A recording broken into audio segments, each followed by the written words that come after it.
ìwádìí nǹkan kan ní máa ń mú wádìí nǹkan kan wá,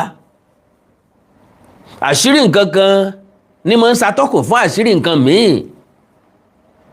Bàbá ń wá nǹkan, a lè pàdé tó wúlò fún wa tàbí tí yóò padà wúlò fún wa lójú ọ̀nà bí ta ti ń ṣèwádìí. Ọ̀rọ̀ lórí àwọn tí wọ́n dálẹ̀ lóríire níjọba ìbílẹ̀ Oríire. Olùkọ́ 5, akẹ́kọ̀ọ́ 39 tí wọ́n gbòmìnira tí wọ́n gbàdáǹdè, táwọn iléeṣẹ́ ológun wá láwọn rescue náà ló gbé mi wá. Afẹ́fẹ́ ti fi àti rí fòrò adìẹ, àṣírí ti tú, ṣùgbọ́n tó ń dùn mí tó ń bí mi nínú bẹ̀rẹ̀ wípé ṣèjọba, sáwọn security agents, ṣé wọ́n máa ń rò pé gbogbo wa ní Haúsá ni? Ṣé wọ́n máa ń rò pé gbogbo wa ní kò sẹ́ni tó gbọ́n láàrin wa mọ́, kò sẹ́ni tó nírònú tó láròjinlẹ̀ láàrin wa mọ́? Ẹ lè blame wọn. Ilé ayé la wà, tẹ́nìkan jáde tó ní ejò gbówó mì, bóyá 40 something million àbí 53 million gbà náà, ó lè jò gbówó mì. Ìkan náà ní ọ̀bọ kówó jẹ. Ní Nàìjíríà tájọ wáyé náà ni. So wọ́n ti ń fẹ̀gbìn ọ̀hún lọ̀ wá ti pẹ́, a sì ń gbà á mọ́ra. Now, àwa ní rescue tí Ọ̀yọ́ National Park tó wáyé, táwọn ẹni ẹlẹ́ni lò 56 days nínú ìgbèkùn, pé ọ̀nà tí wọ́n gbà wọ́n kalẹ̀ ó lọ́wọ́ kan àbòsí nínú. Ṣèyí Mákindé ló ń pe àjọ àgbáyé, United Nations àtàwọn àjọ bẹ́ẹ̀ bẹ́ẹ̀ kí wọ́n wá bò ń ṣèwádìí. Gbogbo akéyín lé ní o, ẹni tí ó ṣe pèsè gbẹ̀, ẹni tí ó bẹ́ẹ̀bú bó ti politicize ẹ̀, pé kí ló ń try láti insinuate, kí ló ń try láti sọ. Lo and behold, apology to Ṣèyí Mákindé in that area. Kọ́lọ̀ ó foríjì wá kó sì mọ́ torí ọ̀rọ̀ ọlọ́rọ̀ gbá wa lẹ́nu. Àkàndá ọ̀rọ̀ Awíkonko, Àjàó àrò Awíkonko asọ̀rọ̀ lójú ọlọ́rọ̀. Ẹni ọgbẹ́jọ́ ẹnìkan tó sọ̀pánù, bọ́ bá gbọ́ òdì kejì ẹjọ́ yóò tún tọ́pọ̀ ẹ̀mú padà. Àṣírí tó tú yìí ńlọ́jẹ́ kí n tó nígbàgbọ́ tó tún pọ̀ sí nínú èrò mi àti ìgbàgbọ́ mi. Mọ̀ ń bọ̀, láti ìjọ́ tán ti sọ pé wọ́n jí wọn gbé ni mo ti ń kọminú. Àwọn sọ́jà tí wọ́n láwọn ń tọpa wọn, ẹlẹ́ẹ̀kọ́ dẹ dání, ẹ̀kọ́ fìjìláńtẹ́ dání. Gómìnà Ṣèyí Mákindé jáde, ó ní kò bá rọrùn láti ṣe ká nígbó ọ̀hún ò tóbi jù. Igbó ọ̀hún ńlọ́jáde síbí, ńlọ́jáde síbí, ńlọ́jáde síbí. Ńbo lẹ́ gbà wọlé? Èèyàn mélòó lẹ́ kó wọgbó? Bó lẹ́ ṣe coordinate àwọn tí ń wọgbó? So ó difficult láti ṣe. Now, pé ló fa ìdíwọ́ táwọn security agent tí wọn ò fi ráàyè láti tètè rescue àwọn akẹ́kọ̀ọ́ pẹ̀lú àwọn olùkọ́ yìí. Ẹ jẹ́ kí lẹ́yìn ọjà wo olúfimọ́. Lánàá tí mo ṣètò tán, mo ṣètò lóru, ńgbà tí wọ́n jí, mo rí mẹ́sẹ̀jì àwọn èèyàn rẹpẹtẹ lórí fóònù mi, kì í ṣe ẹ̀ṣẹ̀ rẹpẹtẹ, àwọn èèyàn kọ̀ọ̀kan tàbí kí n pé èèyàn 2 péré. Ẹnìkan obìnrin ni, ọmọ Ìbàdàn ni. Majority àwọn èèyàn máa ń sọ̀rọ̀ with sentiment and emotion. Èmi Àkàndá ọ̀rọ̀ Awíkonko kì í ṣètò with sentiment and emotion. Èmi máa ń sọ ìhà tí nǹkan kọ sí mi, bí ọpọlọ mi ṣe gbé mọ́, bí mo ṣe rí sí, bí mo ṣe rò pọ́ yẹ kó jẹ́, calculation mi, initiative mi, ìwọ̀nba ọgbọ́n àtọpọlọ tọ́lọ́ ń fún mi. Torí bí a bá mọ̀lúdé lákìlú mọ́. So màmá yẹn kọ lẹ́ntì epistle rẹpẹtẹ, ntọ́kọ́nú ẹ̀ ní pé Ṣèyí Mákindé ò ní nǹkan kan lọ́pọlọ, iye owó báyìí ló kó jẹ, igbádogóje èrò wájà, kinní kan, wọ́n wọlé kan, wọ́n ṣe kinní kan, ó ti talẹ̀ kan, ó ti ṣe kinní kan. Mo ní different case lílé láàyè ọ̀tọ̀. mi Ṣèyí Mákindé bá sọ owó òlu yín mọ́kúmọ́kú wàhálà ilé ayé ìtànnù ẹgbẹ́ lọ bí ó bá yẹ kẹ́ ẹgbẹ́ lọ ẹ bá fa tó bá yẹ kẹ́ ẹ bá fà. ṣùgbọ́n lórí ọ̀rọ̀ torí ire tá à ń sọ yìí Ṣèyí Mákindé ní point. mi wá nítorí pé mo fẹ́ ńgbà tí Ṣèyí Mákindé ọ̀gbà nǹkan kan lọ́wọ́ mi ìsọmọ ìpínlẹ̀ Ọ̀yọ́ ń rajà lọ́wọ́ rẹ̀ ẹbí mi ò rajà lọ́wọ́ rẹ̀ kò rajà lọ́wọ́ wa ó wà exchange owó rí. ńgbà wúmà yìí ó bọ̀rọ̀ jẹ́ ó wá ní ẹ má gbowó lọ́wọ́ Ṣèyí Mákindé o. so gbogbo àwọn nǹkan yẹn wà so irritating. gbogbo àwọn nǹkan yẹn ṣe kí ni ó wà irritating. mo ò gbé irú nonsense wo leléyìí sọ yìí right away mo block mọ̀mọ́ yẹn dànù.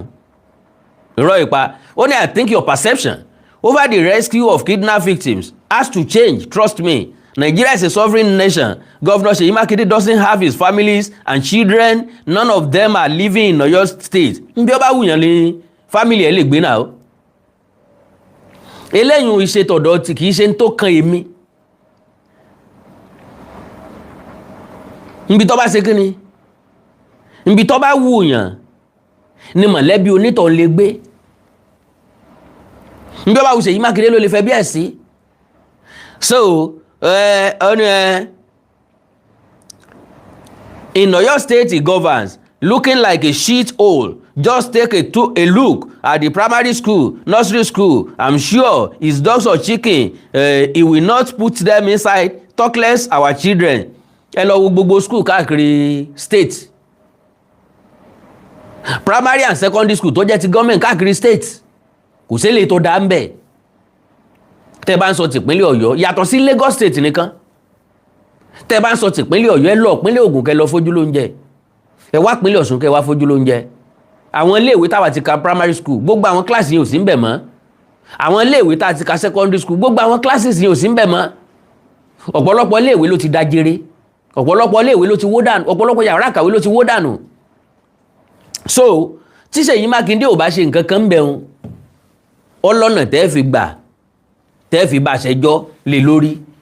Now gẹ́gẹ́ bí nǹkan tí mò ń sọ ìkan nínú àwọn torí kó yọ nínú ìjàmbá ọ̀hún nínú ìṣẹ̀lẹ̀ ìjínigbé ọ̀hún Mr. Zaccheaus Ọlátúndé bàbá yìí sọ̀rọ̀ ó ṣàlàyé bí ìrìn àjò àwọn ṣe jẹ́ torí pé ẹnìkan náà bá mi sọ̀rọ̀ láàárọ̀ yìí ó pè mí mo miss kọ́ọ̀lẹ̀ òun náà jẹ́ sọ̀rọ̀sọ̀rọ̀ ó wá ní èmi o òun rí ètò kan tí mo ṣe few hours ago tí mo pè lóko báyìí tí mo pè lóko báyìí tí mo pè lóko báyìí ń pé ó wá yà òun lẹ́nu pé mo sọ pé àwọn security agents wọ́n fẹ́ gba ògo iṣẹ́ tí wọn ò ṣe so pọ́ yà òun lẹ́nu mo wá ní ó yà òun lẹ́nu àṣà o àyè ibi tá a bá mọ̀ lóde láàkì ló mọ́ ẹ̀dá kan ò ní ga kọjá èrò kálukú wọ̀ bára mu bọ́lọ̀ bá ṣe kẹwa kò bára mu bá a ṣe rí nǹkan ọ̀tọ̀ọ̀tọ̀ mo ní we see things differently kó sì mọ́ gbàgbé pé analyst lèmi nbi tí n bá rí ni mo máa sọ n tí n bá rí ni mo máa sọ bó bá ṣe rí lójú mi ni mo ṣe máa sọ so ló nítorí tilẹ̀ ń tọ́lọ́run ó sì panu ẹ̀ mọ́ àsìkò ti fóònù ọ̀rọ̀ sì lọ now kóńtọ̀ náà wá tẹ́sí ẹ̀bẹ̀lẹ̀ jẹ́ kó wá fi gbéyàwó ọ̀rọ̀ àwọn òṣìṣẹ́ nítorí àtẹnujẹ àbí torí níta jẹ nìkan à ń ṣe nítorí ọ̀la nítorí legacy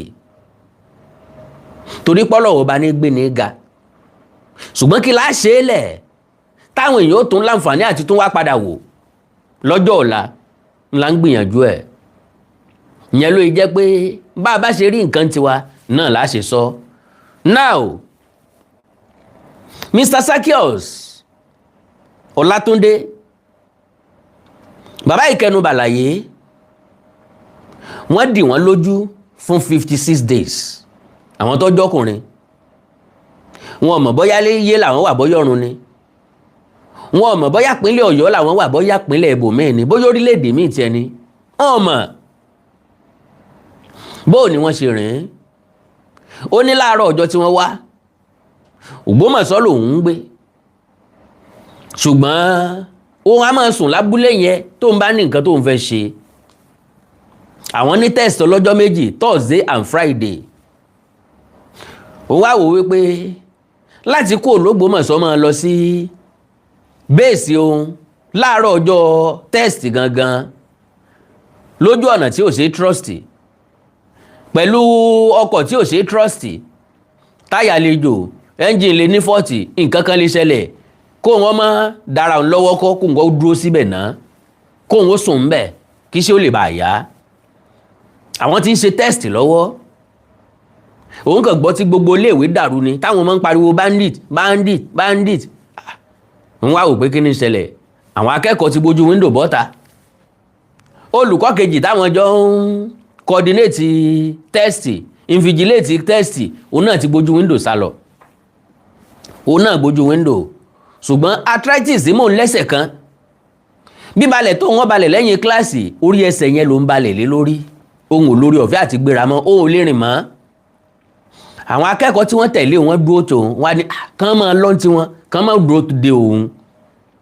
Àwọn eléyìí wọn lọ òun wá sápamọ́ sínú igbó aṣọ green ló ń wọ̀ aṣọ iléèwé àwọn white àti brown ni funfun lòun dámọ̀ lábẹ́ igbó ṣùgbọ́n green òun lẹ̀ bẹ́bẹ́ sáàrin Akíntọ́lá ń bẹ̀ pẹ̀lú gbótó tíìk to the extent pé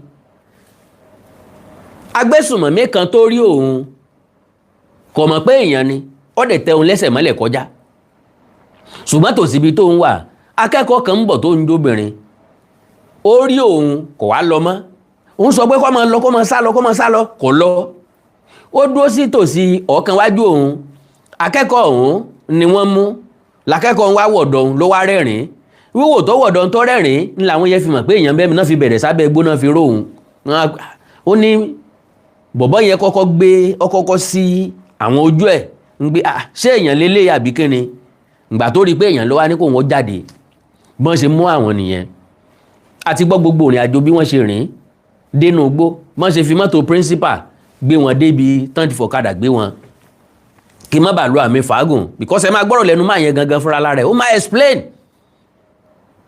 Kẹ́mi Àkàndá ọ̀rọ̀ Awíkonko tó máa tẹnumọ́ nǹkan lemọ́lemọ́ tàbí kí n tó sọ wípé wọn gba nǹkan gbọ́ òun láti jẹ́ pé mo kẹ́fi tàbí mo rí Ọlọ́run kẹ́mi bẹ́ẹ̀ mo ní ẹ rescue àwọn èèyàn àwọn security agent láwọn neutralize àwọn kan àwọn arrest àwọn kan kí ló dé tá a rí picture àwọn tẹ arrest they are not suspect again ẹni tá a bá pa lọ́wọ́ ẹ̀ ló fapá já that is ọwọ́ wọn lẹ ti bá àwọn èèyàn ókè o ẹ wá gbà wọ́n jáde ọ̀daràn làwọn tẹ́ tó mú wọn ìsàfurasí ókè ó yẹ ká rí picture wọn kódà kan jáfurasí ọ̀daràn ṣe bẹ́ẹ̀ ń pàrédè àwọn ọmọ yahoo ẹ̀ ń pàrédè àwọn tó jalè ẹ̀ ń pàrédè àwọn tó górí àwọn tó lọ wú òkú oríṣiríṣi lẹ́ ń pàrédè kí ló dé tẹ̀lé pàrédè àwọn àjọmọ̀gbé so and again àwọn tẹ́lẹ̀ neutralize fídíò wẹ̀dà lo and behold mo fi Ọlọ́run búra àwọn security agents yìí wọn ò débi táwọn agbésùnmọ̀mí yìí wà Ṣèyí Mákindé ní kí wọ́n ṣèwádìí lo and behold lóòótọ́ ni I can say that categorically wípé a need láti wádìí rescue mission yìí síwájú sí i ntí iléeṣẹ́ ológun sọ fún wa nípa àwọn dáná ìbọn fúnra wọn káwọn tó neutralize àwọn kan ìrìn àjò táwọn tí wọ́n jí gbé yìí tí wọ́n rìn débi tí àwọn tó gbé wọn tán wà ó jù ní àjò wákàtí 4 lọ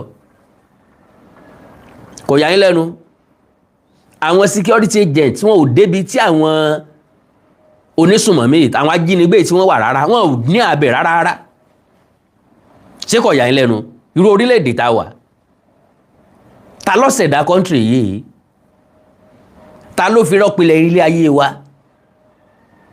ta ló ní ká mọ̀ tanra wa ká sì mọ̀ gbára wa gbọ́ oríṣiríṣi àwọn èèyàn ń sọ̀rọ̀ Mr. Awíkonko eléyìí tó mátà ń bẹ̀ nípa rí àwọn ọmọ yẹn gbà wálé padà láyọ̀ àtàláfíà yes a ní interest láti mọ̀nà tá a gbà rí wọn gbà padà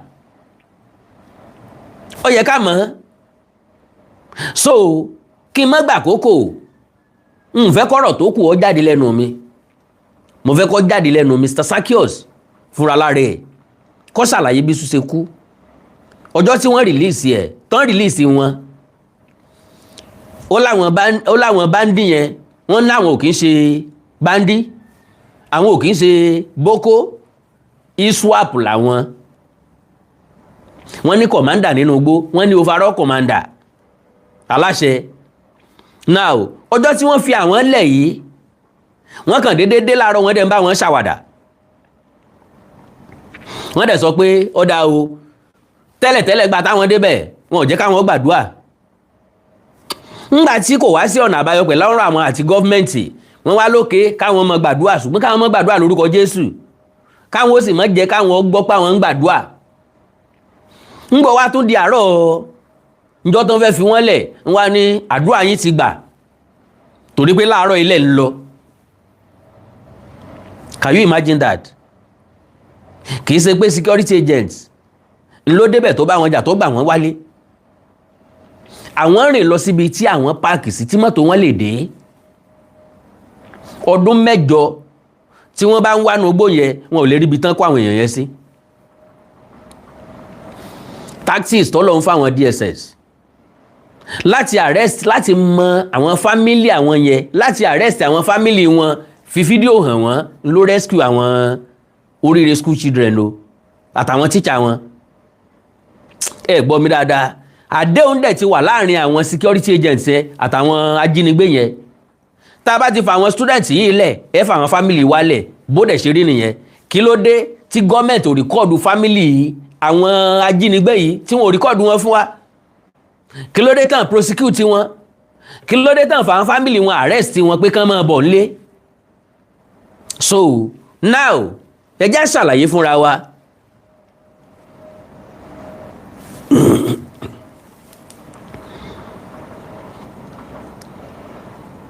wọ́n bẹ̀ mọ́ bínú o.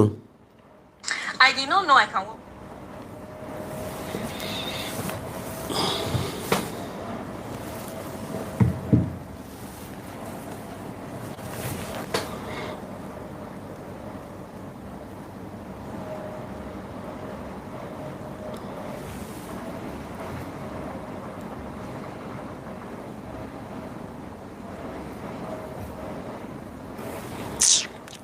Oh, mo rẹ̀ okay.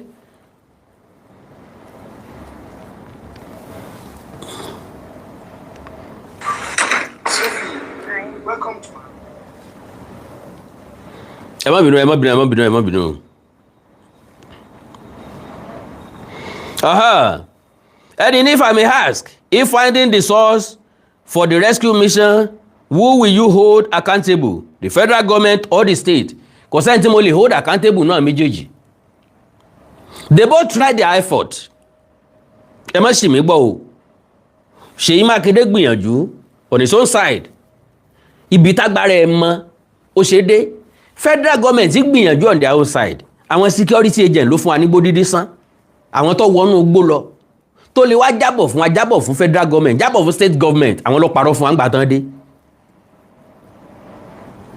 Kò sí nǹkan tó ní kẹ́ mọ́ sòótọ́ àwọn èèyàn yìí rìn wá bá wa ní o àwọn ajínigbé yẹn ti fẹsẹ̀ fẹ́ ọ̀nà tí wọ́n gbà lọ àmọ́ adúpẹ́ parí wọn láyọ̀ àtàláfíà gbogbo a máa gbà kámú federal government ò jẹ̀bi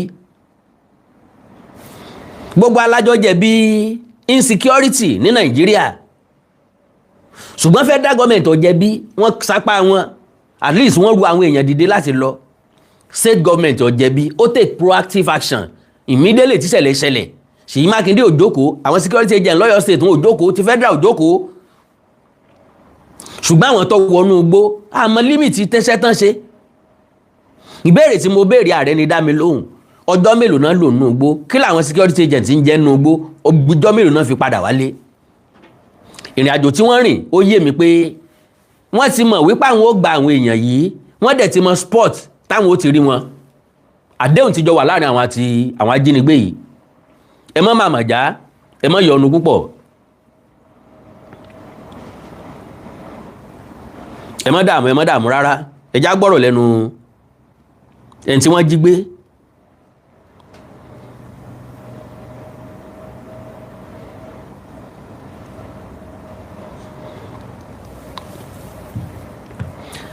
because lórílẹ̀‐èdè Nàìjíríà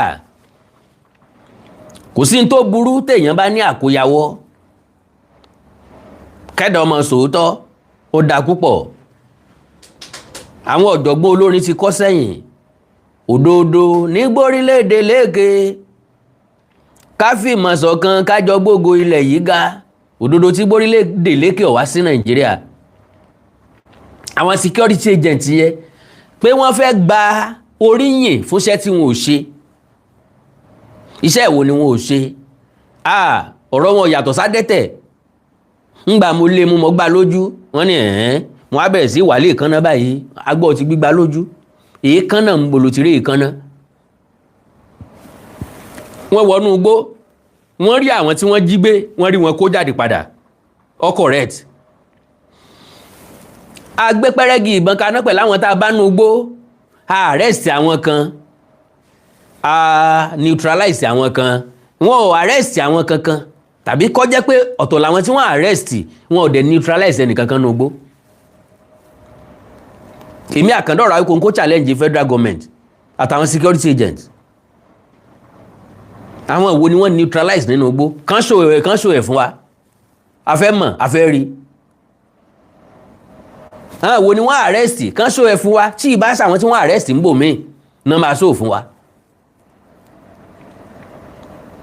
Ẹ máa gbọ́ fúnra lára yín nìsín.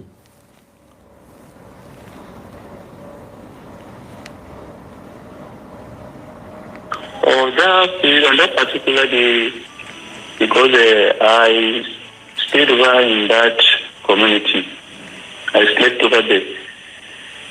So I did come from Ogumosho, but I stayed over there on that particular day.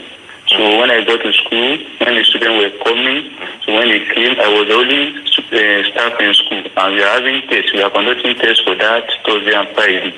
So I took the GSS 1 to 3 to the school hall to go and conduct tests for them, because I know the difficulties you do encounter when coming to school.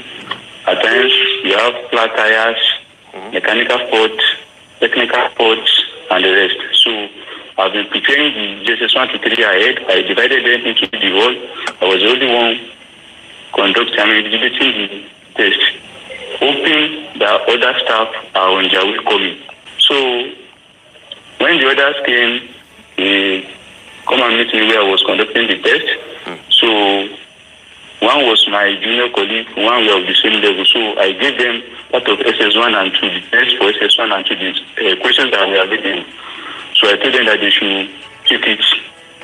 They should divide it by themselves, which class they will go to. So I went back inside the hall. So where something around maybe to 9 when our principal arrived. When she arrived, so there's another younger staff. So that one came to greet me. So I told him to go and monitor GSS 2. So I was monitoring GSS 1 and 3. We were inside the hall. So I and that junior colleague, we were at the back. We were not at the front of the school. So we don't know much that happened. So we were in the hall with the students. The other staffs were in front because the hall was at the back. So we can't see what was happening in the field and other places. So what we just had, we just heard the movement of a bike. Immediately we had a shot of gun. They were shooting sporadically. So our students, the voice we were hearing from our students, they were saying, bandit. And prior to that time, I had arthritis on my left leg. Okay. So I was unable to walk. I was just like, my movement was not that okay. I was just managing myself. So there's nothing I could do. I didn't it is my own work. I will not go to school that week. So I need to manage to go. Okay. Because it's government work. Okay. So the next thing I think I can do, I saw students, they were jumping to school, the hall window, they were escaping through the hall window. Okay. Including the junior staff I said I was with me with JSS2. He jumped through the window and they were running inside the bush. The thing I could also do was to jump through the window. So when I jumped through the window, when I wanted to land, I landed with the left leg. I had arthritis. Oh my God. So immediately I knew, there is problem today. So I was unable to walk. All other students that flew through the room that with me. So we were moving together. I was still managing to move. So I was drawing them. They were moving with me. They were saying that I was telling them, let's go. We were going together. So until we get to the spot, I was unable to move again. So I told them, please, you go. Don't worry about me. I said, don't worry about me. Just go. Just go. I will be okay. They cannot capture me. Because I was sure they will not capture me. So all those students, they were saying, they were running away. So I told them to go. They should please, they should leave. So because the clothes I wore was green. The color was the same in the grass where I was. So I lay down inside the grass. The grass was 30 taller than me. So I hid under that grass. So I used one of the thick leaves to cover my leg so that they will not see my leg. And immediately I saw another student coming towards me. So that one saw me. She said, Oga, I said you to go. Don't stay with me because our uniform was white and brown. I know they will see the appearance of that clothes, that white clothes, if they bend down. I told that girl to move. The girl did not move. The girl now went to stay in my front. So when their commander was coming, he didn't know that I was human being. So he passed by me, he didn't know. So he saw the white uniform. Hello? Yeah, of the student. Yes, of the student. So he wanted to go and take that student. So when he got to the student, he unpicked the student. So when he unpicked the student smiled. I don't know what happened to the student. When the student smiled, the student looked at the position I was. So their commander also looked at me. So he looked at the position that girl was looking at. He saw me. So when he saw me, he opened his mask. He was thinking like, is this human being or what? You know, I said he has passed by me and he didn't know that I am a human being. So he opened his mask.